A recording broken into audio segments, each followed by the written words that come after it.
As a roller skater, when you hear the word rock, this is what normally comes to mind. But actually, this is a really nice step I can show you with a few progressions, so hopefully everyone can find something they can follow along with. This is the rock step. So you can see where it gets its name from, because you just rock onto one foot. So we're going to do it with a 2 count in the middle. So we're going to do 1, 2, 3, 4, 5, 6, 7, 8. And this is to give us a little bit of space in the middle here for when we add a few extra flourishes later. So I'm going to have my weight central, and then my weight goes here, and then it pushes back. Central, weight on this foot, and push back. So you want to get a nice rhythm.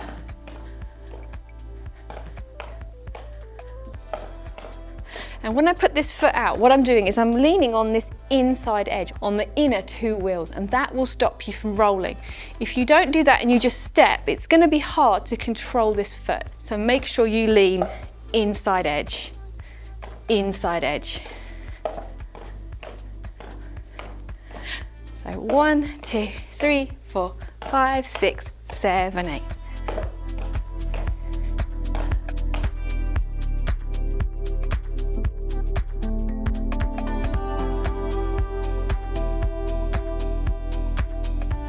Really important part of this step is when I step out and I lean on this inside edge, I momentarily put all my weight on here and lift this foot in the middle.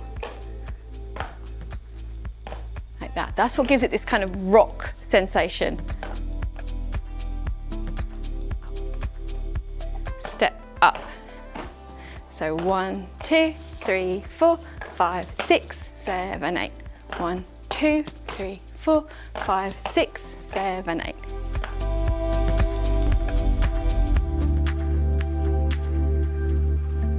Right, so when you're ready, let's add the next bit. Across in the middle. We've left this 3, 4 and 7, 8 gap in the middle here, which should give us time to do a front crossover. It's 1, 2, 3, 4, 5, 6, 7, 8. Now, we spoke about crossovers loads before. It's really important that you have this knee bend, otherwise you cannot get your feet in. And they're far too close if you cross them with your legs straight like this. Quite a nice way to cheat on this is, because we're not rolling anywhere, is you can actually angle your foot. So when you step in, this foot can come at an angle here. And then it's easier to roll this one out behind for the step.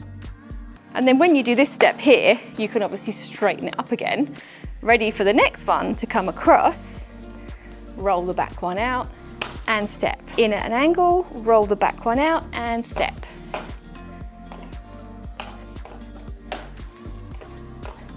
This little crouch I do in the middle helps to anchor me in place, the same way this inside edge does. Crouching here has the same effect and it keeps me anchored.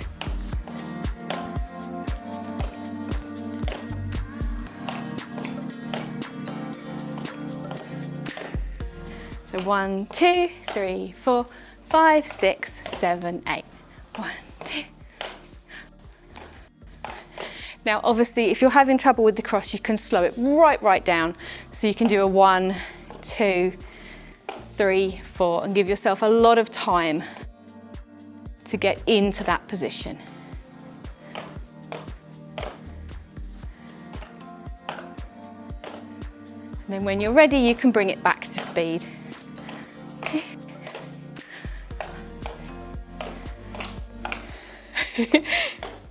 1, 2, 3, 4, 5, 6, 7, 8. Foot at an angle, foot at an angle.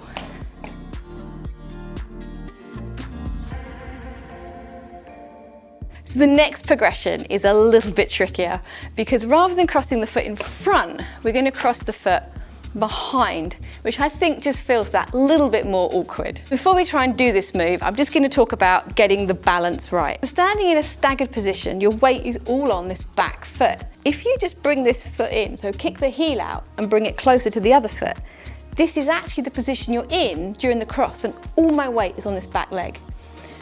So let's do the other way. So all I'm doing is taking it from straight and bringing it across, and all my weight is on this back leg. Now this is exactly what you're going to do when you do your rock, and you're going to put that foot in. That is the same position. So this is my back leg of the stagger, and this is my front leg. So then I can lift out. So it's going in at that angle again, just the same as it was at the front. It just feels that little bit more uncomfortable. So weight, weight, and when I cross this behind, the weight goes on that back foot so I can lift this one. Keep that angle, it's so, so important. You don't want to be crossing like this because it's just too awkward and your wheels are too close and it just feels horrible. 1, 2, 3, 4. 1, 2, 3, 4. 1, 2, 3, 4, 5, 6, 7, 8. 1, 2, 3, 4, 5, 6, 7, 8. Always with the angle. Same as the front was, we get that crouch position which helps to control it. Crouch, crouch. So we've spoken about guide wheels before. Oh, were you shaking your head? No? Oh, sorry, okay. What's wrong? Did I do something wrong? Okay, I can't do it now. So we've spoken about using a guide wheel in the past, and you can use this guide wheel to give you a little bit of confidence on this back step.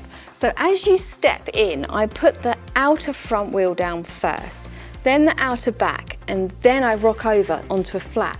And again, this just kind of gives me that little bit of confidence that I know exactly where that foot's going to end up and I'm not going to kick the other skate out from underneath me. So we've spoken a lot about tucking this back foot in and how to get that in safely, but you've also got to roll this front foot out. So just like when we were crossing in front, you roll the back foot away, it's a similar thing here. When you cross, you've got to roll this front foot out of the way so you can step.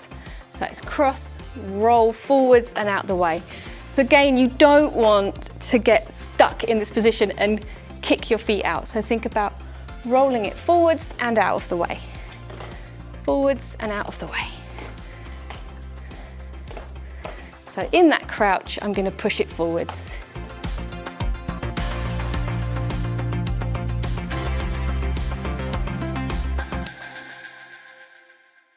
So the last progression in this one is to add a spin.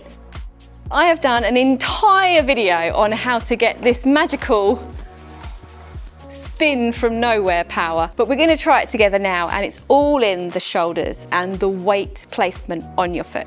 The spin can be done from either the front or the back cross, but it's easier done from the back cross because for the spin, the weight needs to be on the back foot, so it's in the right place to spin.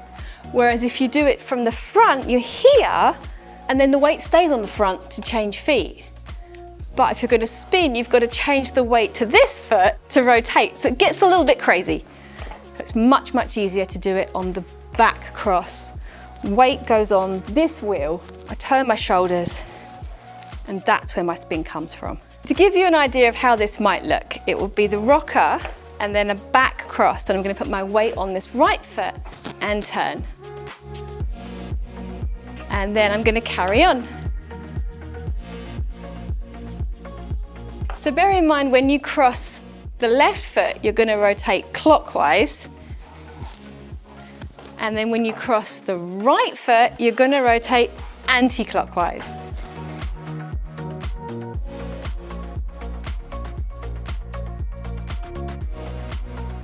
And you can do as I'm doing as a two-part spin, or if you prefer, a whole spin.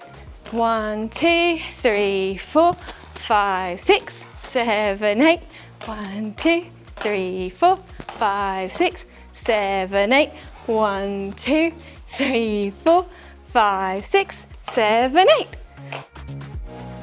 Once you get used to this spin, you can add in all sorts of variations and have loads and loads of fun with this.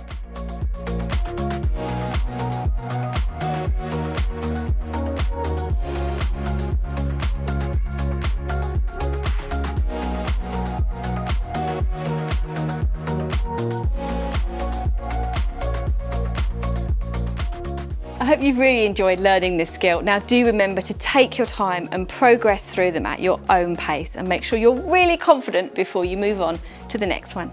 I'm Katie, you've been watching Skatie, and I'll see you next time.